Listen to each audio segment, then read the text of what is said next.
October 5, 1942. The Northern Caucasus Front, Southern Russia. 2 o'clock hours. The air inside the Luftwaffe mess tent smells of stale tobacco, dried mud, and the metallic tang of heating oil. Outside, the Russian steppe is a frozen void, the temperature dropping to 15 degrees below zero. Inside, the mood is raucous. Hauptmann Erich Weiss, a veteran ace with 32 kills painted on the rudder of his Messerschmitt Bf 109, slams a playing card onto the makeshift table. His squadron, part of the elite JG-52, rules the daylight skies. They have swept the Soviet Air Force from the clouds, destroying modern Yaks and Laggies by the hundreds. To them, the war in the air is already won. The Russians are broken, relying on desperate tactics and untrained peasants. "More schnapps," a young lieutenant calls out, reaching for the bottle. Then the sound comes. It isn't the deep, throaty roar of a twin-engine PE-2 bomber, nor the high-pitched whine of a fighter. It is a rhythmic, sputtering pop, pop, pop, like a sewing machine struggling against heavy fabric. Then silence. A distinct, terrifying silence that whistles through the canvas roof of the tent. Whoosh! The earth jumps. The lantern swings violently, casting erratic shadows against the tent walls. A shockwave tears the tent flap open, bringing with it the smell of cordite and burning aviation fuel. Alarm! Raid! Lights out! Weiss scrambles for his flight jacket, kicking over his chair. He bursts out into the freezing night. The airfield is in chaos.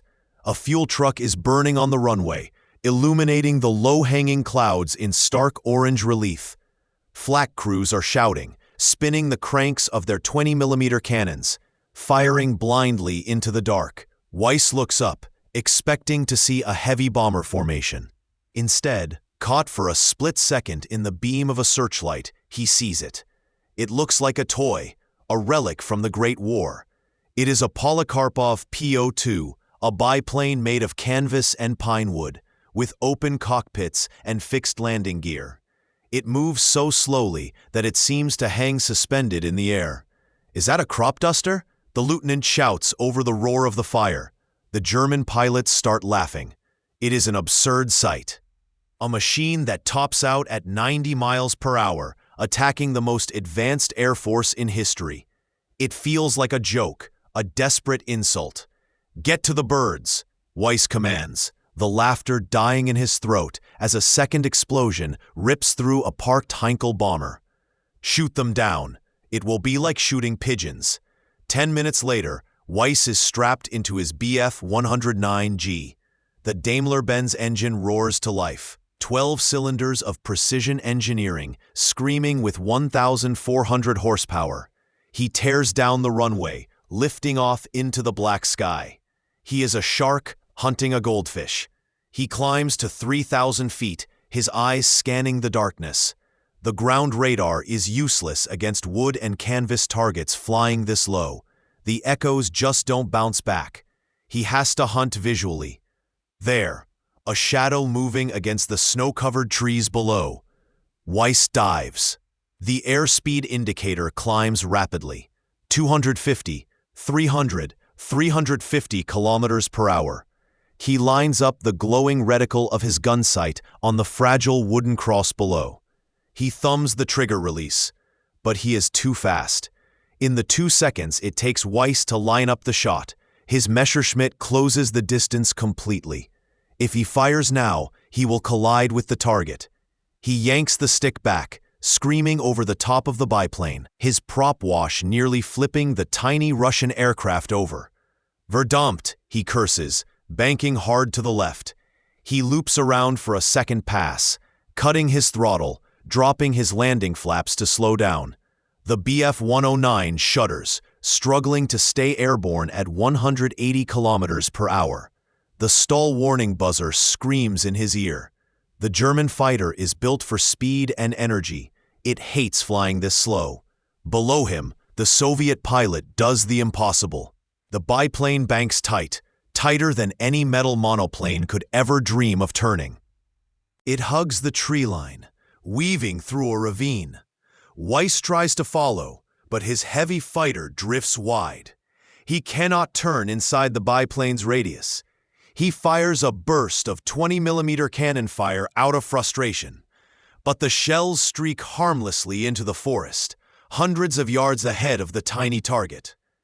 The biplane vanishes into the darkness, its engine popping rhythmically as it climbs away, untouched. Back on the ground, Weiss climbs out of his cockpit, shivering not from the cold, but from adrenaline and rage. He walks to the operations tent where the other pilots are gathering. They aren't laughing anymore. The raid has destroyed 2 fuel depots and damaged 3 fighters.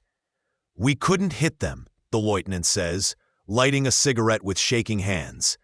"We fly too fast, they fly too slow, and when they cut their engines to glide, you can't hear them until the bombs hit." "Like witches," a mechanic mutters, sweeping shattered glass from a window frame. They ride on broomsticks in the night. Weiss looks out at the burning horizon. He doesn't know it yet, but the pilot he just failed to kill wasn't a man. It was a 20-year-old former university student named Nadezhda Popova, and she will be back. She will fly 7 more missions before the sun comes up. The mockery is over. The nightmare of the Nocthexan has begun. October 6, 1942, 588th Night Bomber Regiment Airfield, near Grozny.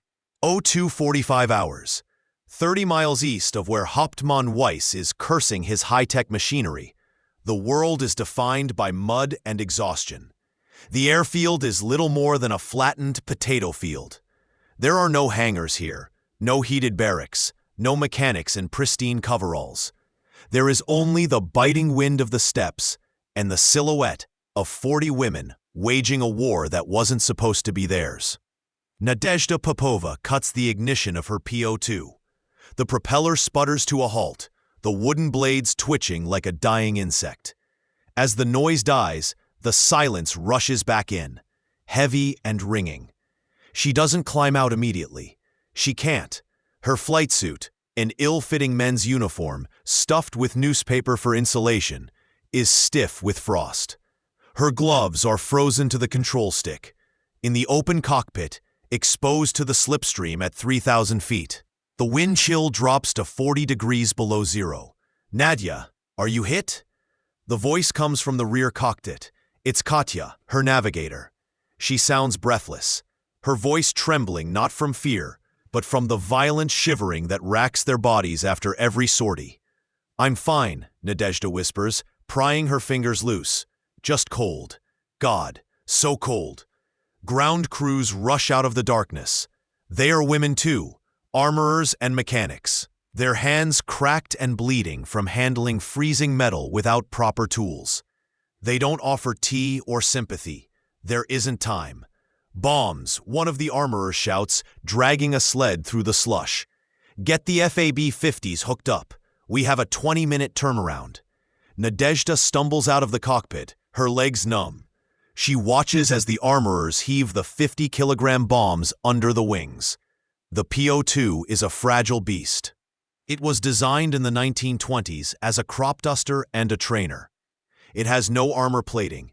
A single incendiary bullet can turn the dope-coated canvas skin into a torch in seconds.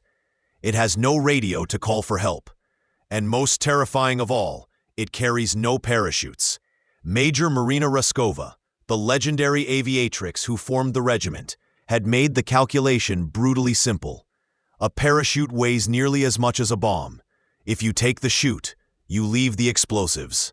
If you take the explosives, you accept that if the plane burns, you burn with it. Nadezhda rubs snow on her face to stay awake. This is her 5th sortie tonight.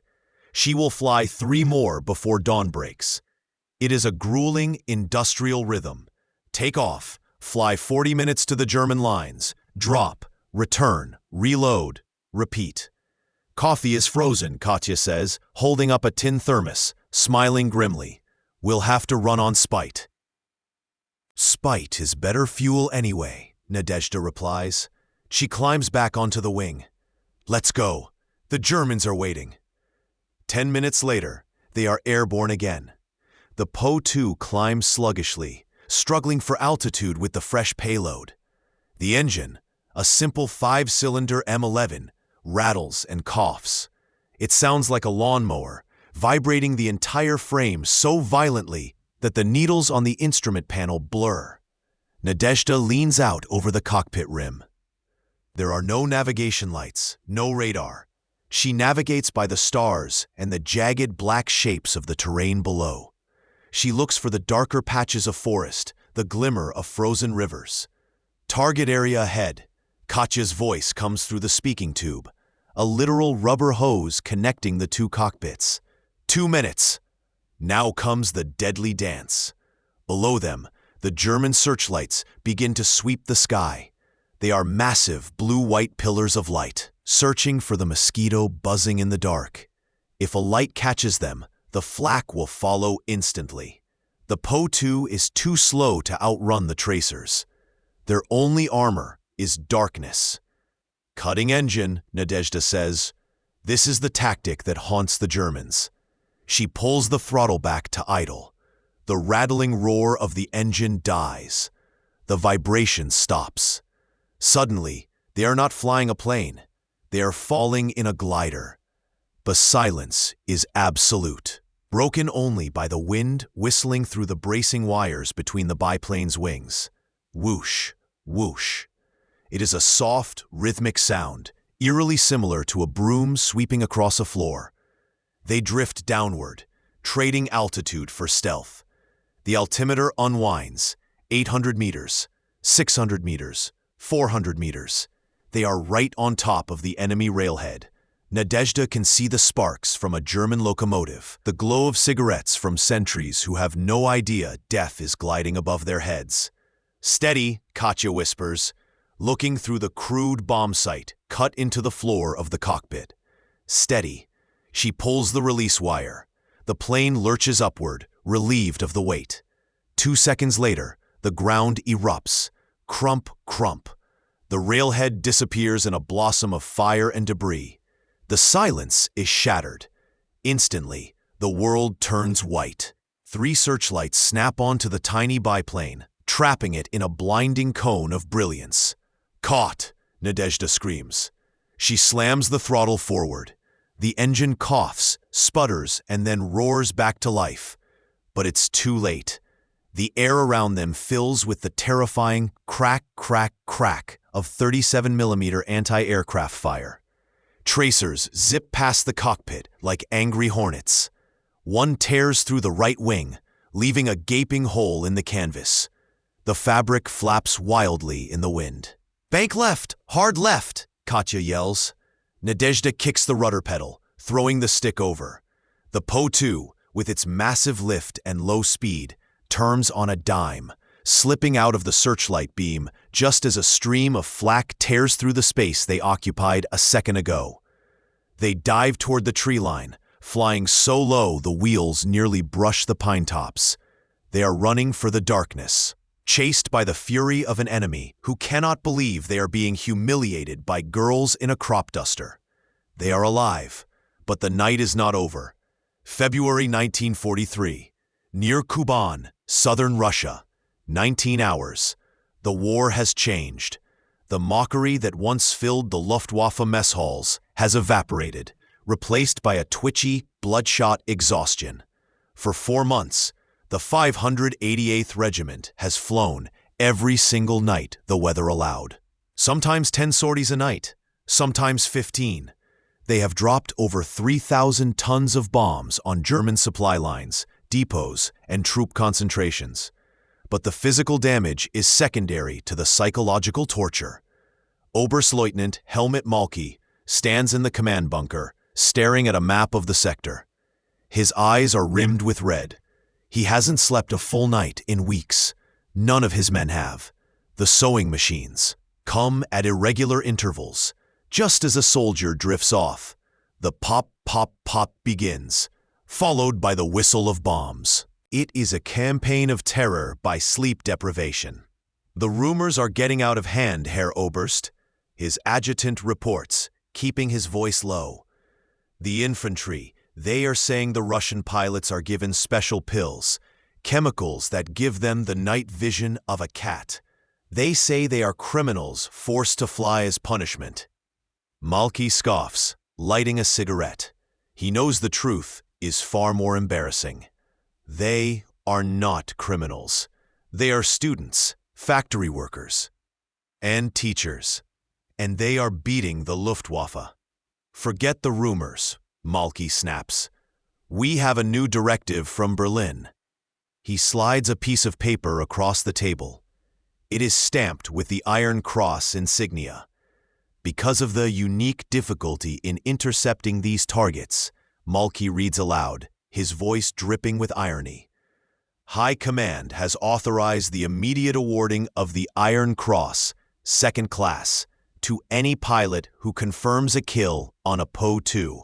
The room is silent. An Iron Cross, usually reserved for acts of extreme valor or multiple confirmed kills against heavy fighters, is now the bounty for shooting down a crop duster. It is an admission of desperation. To earn it, the Germans have developed a new brutal tactic, the flak circus. Instead of scattered guns, they now arrange searchlights in concentric circles around high-value targets.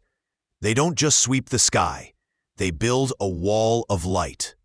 And waiting in the dark behind that wall are the Messerschmitt Bf-110 night fighters, heavy destroyers equipped with radar and massive firepower. 23:15 hours, above the Kuban bridgehead. Nadezhda Popova is flying again, but tonight, the air feels different. Do you see that? Katya calls out.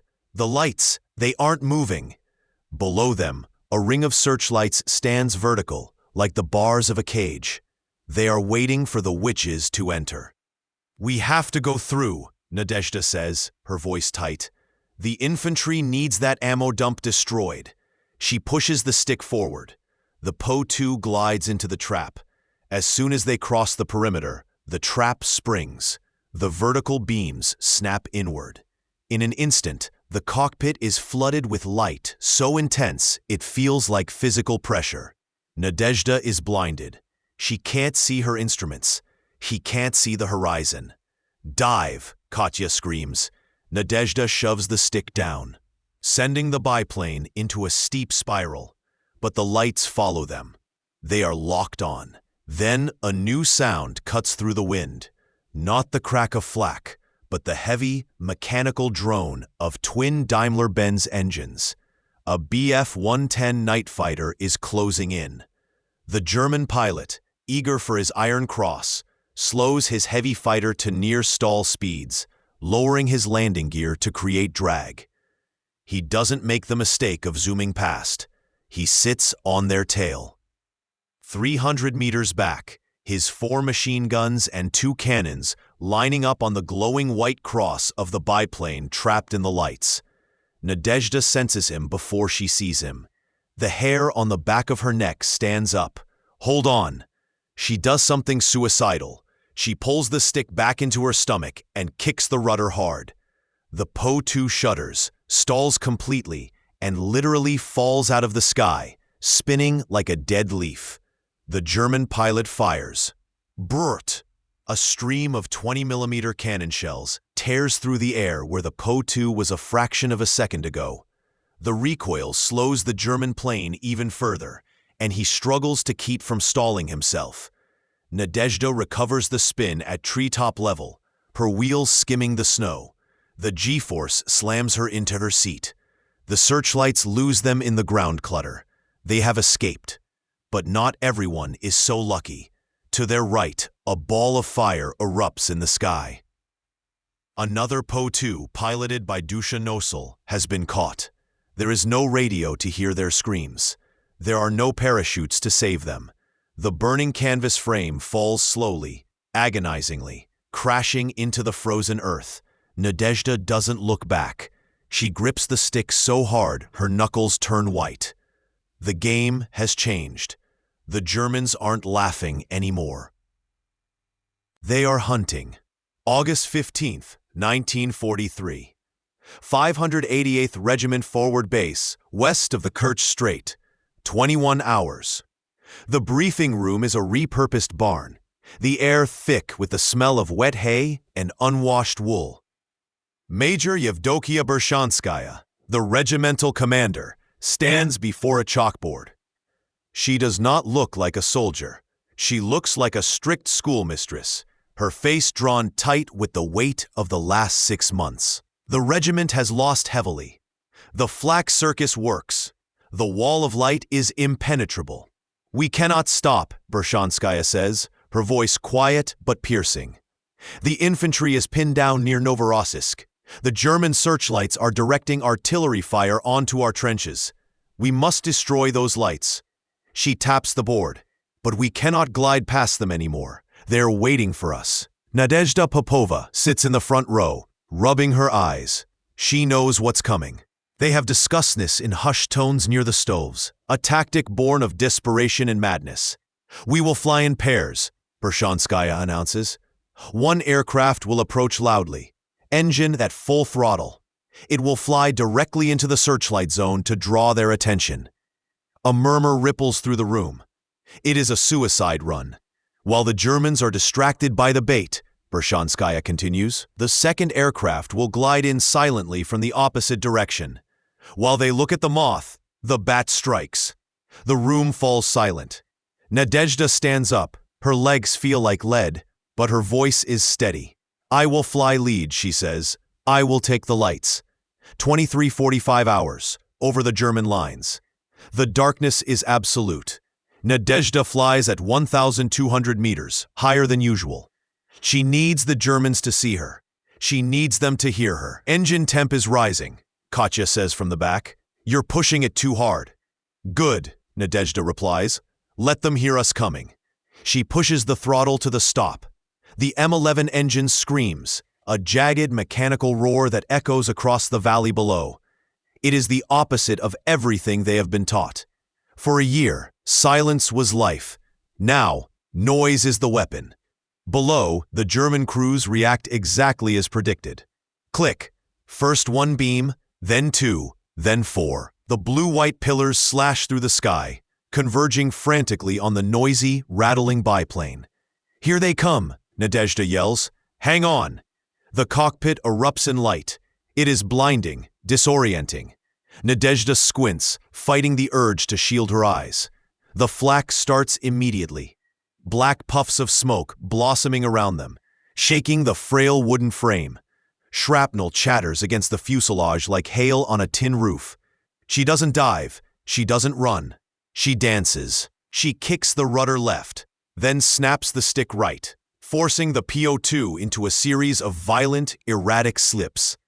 The searchlight operators frantically crank their gears, trying to keep the chaotic target in focus.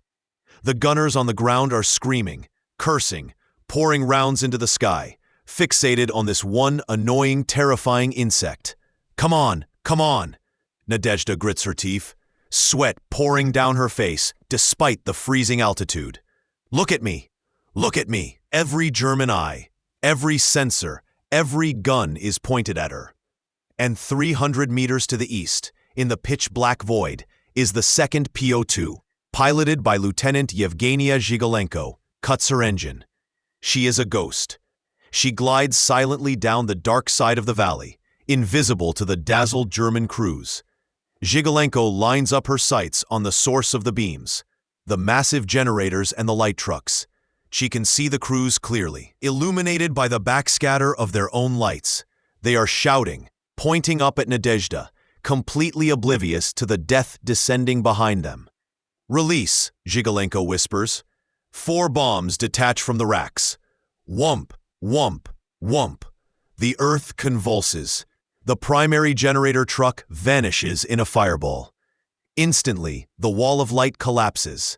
The searchlights wink out, plunging the valley back into darkness. The flak stops, the gunners confused and blinded by the sudden shift from brilliance to blackness. Now! Nadezhda screams. She pushes the stick forward, diving into the newfound shadows, vanishing before the Germans can adjust their eyes. We did it, Katya gasps, her voice cracking over the speaking tube. They're dark. The infantry can move. As they bank back toward base, Nadezhda looks down at the burning wreckage of the searchlight battery. The Germans aren't just losing men and equipment, they are losing their sense of security. The Night Witches have proven that even when the enemy illuminates the entire sky, there is no place to hide. January 14th, 1945. The skies over East Prussia. 1:30 hours. The geography has changed. Below the wings of Nadezhda Popova's Po-2, the endless, snow-swept steppes of Russia are gone. In their place are the geometric fields, paved roads, and slate-roofed villages of Germany itself. The hunter is now in the wolf's den. The weather is atrocious. A thick, suffocating fog rolls in from the Baltic Sea, grounding the entire Soviet Air Force. The mighty Sturmovik sit covered in tarps. The Yak fighters are silent. Even the Luftwaffe's new terror, the Me-262 jet fighter, sits useless on concrete runways, unable to take off in near-zero visibility. But the Po-2 flies. Ceiling is 50 meters, Katya whispers, her voice rasping with chronic fatigue. We are skimming the chimney tops. They are flying so low that they can smell the war. The acrid stench of burning pine, diesel, and rotting livestock wafts up into the open cockpit. Nadezhda's face is a mask of gray exhaustion. She has flown over 800 sorties. Her hands are permanently calloused into the shape of the control stick. She is 23 years old, but looking in the mirror, she sees a woman of 40. Convoy ahead, Katya alerts, on the road to Königsberg. Below them, a snaking black line of Wehrmacht trucks, horse-drawn carts, and infantry is retreating west. They are disorganized, desperate, clogging the narrow roads. Nadezhda doesn't need to cut her engine anymore. The sound of the pop, pop, pop is no longer a joke to the men below. It is the sound of judgment. As the noise of the biplane drifts down through the fog, panic erupts on the ground. Nachthexen, Deckung, Night Witches, take cover! German soldiers, veterans of the Eastern Front who have survived tank battles and artillery barrages, dive into freezing ditches at the mere sound of a sewing machine engine. They know that where that sound is, sleep is impossible. They know that the bombs will fall with impossible precision. Nadezhda dips the wing. She doesn't have big bombs left. Supplies are stretched thin as the Red Army races forward. She is dropping small fragmentation grenades and incendiary bottles. Drop, she commands. Katya leans over the side and manually tosses the explosives. Crack, crack. The blasts are small, but the effect is catastrophic. A fuel truck ignites, blocking the road. The convoy grinds to a halt, trapped. The horses rear up, overturning carts. The discipline of the Wehrmacht shatters into chaos. Nadezhda circles back, watching the confusion. She sees the muzzle flashes of rifles firing wildly into the fog. They can't see her. She is a ghost in the mist. They are running, Nadezhda says, her voice flat. They are finally running. Back at the temporary airfield, a captured German gliders club. The atmosphere is manic. The end of the war is palpable. It is a fever. Major Bershanskaya meets them as they taxi in. She looks different tonight. The severe schoolmistress demeanor has cracked, revealing a fierce, terrifying pride. Refuel immediately, Bershanskaya orders, shouting over the wind. The tanks are breaking through the Vistula line. They need us to clear the forests ahead of them. We've flown 6 times tonight. A pilot named Nina protests weakly, leaning against her fuselage. The engines are overheating. Then let them burn, Bershanskaya yells, grabbing the pilot by the shoulders. Do you understand where we are? We are flying to Berlin. We are going to finish this. Nadezhda climbs back into her cockpit. She doesn't feel the cold anymore. She doesn't feel her legs. She is fueled by a singular, grim satisfaction. 3 years ago, these men laughed at her plywood plane. They called it a crop duster. They offered medals for shooting her down. Now, the Luftwaffe is broken. Their jets are grounded by fog, and the crop dusters are bombing the retreat to the Reichstag. She pushes the throttle forward. The propeller spins into a blur. "To Berlin, Katya," she whispers into the tube. "To Berlin." May 4th, 1945. Airfield north of Berlin. 10 hours. The sky over Germany is a bruised purple, choked with the smoke of a dying empire. Below, the landscape is unrecognizable, a moonscape of cratered concrete, twisted steel, and the smoldering skeletons of cities. Nadezhda Popova brings her Po-2 in for a landing. The wheels bounce on the rough, makeshift runway carved out of a German pasture. As the plane rolls to a stop, the engine gives one last shuddering cough and falls silent. But this time, the silence is different. There is no flak. There are no sirens. There is no distant rumble of artillery. For the first time in 1,100 nights, the horizon is quiet. Nadezhda unbuckles her harness. Her hands, usually trembling with adrenaline after a flight, are still. She climbs out of the cockpit, her boots sinking into the soft German grass. She looks at the fuselage of her plane. It is a patchwork of canvas patches, bullet holes sealed with dope and paint, and scorch marks. It looks like a toy that has been through a meat grinder.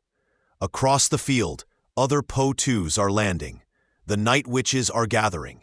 They look less like soldiers and more like ghosts, gaunt, pale, their eyes hollowed out by 3 years of sleepless nights. A jeep tears across the field, kicking up dust. A Soviet colonel jumps out, waving his cap in the air. "It's done," he screams, his voice cracking.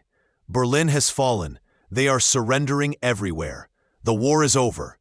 Katya climbs out of the rear cockpit. She doesn't cheer. She doesn't jump. She simply slides down the wing, sits on the grass, and buries her face in her hands. Nadezhda walks over to the edge of the airfield. She looks toward the south, toward the ruins of Berlin. Somewhere in that rubble lies the Luftwaffe command that once mocked them. Somewhere in the twisted metal are the remains of the Me-262 jets and the Tiger tanks, the superior technology that was supposed to rule the world for 1,000 years. And here she stands, a 23-year-old former student, standing next to a crop duster made of pine and fabric. They said the Po-2 was obsolete. They said women couldn't fly in combat. They said they would be shot down like pigeons. The 588th Regiment flew over 24,000 sorties. They dropped 23,000 tons of bombs. They produced 23 heroes of the Soviet Union. And they did it all in a plane that was slower than a First World War fighter. "Hey, Nadia," a mechanic calls out, popping the cork on a bottle of captured champagne. "What do we do now?" Nadezhda touches the wooden strut of her plane. She thinks of Dusia, of the burning gliders, of the searchlights in Kuban. She thinks of the terror in the eyes of the German prisoners who asked to see the night witches, only to be shocked when they saw young women without makeup, smelling of oil and sweat. "Now," Nadezhda says, looking up at the clearing sky, "now we sleep." Epilogue. The war ended, but the legend did not. In a final twist of irony, when the massive victory parade was held in Moscow in June 1945, the 588th Regiment was not allowed to fly their planes over Red Square. The Soviet High Command deemed the Po-2 too slow, too ugly, and too primitive to be shown alongside the modern tanks and fighters. The women who had terrorized the Wehrmacht were told their planes weren't impressive enough for the cameras. But history remembers what the cameras missed. It remembers the sound, the pop, pop, pop that made hardened aces check the sky in fear. It remembers the wind whistling through the wires, and it remembers the night witches who proved that courage is not made of steel, but of spirit. As the sun sets over the airfield one last time, the wind picks up, whistling through the struts of the parked biplanes. It sounds almost like a broomstick, sweeping the sky clean. Today's WW2 story ends here. Please like and subscribe to the channel and leave your thoughts in the comments section.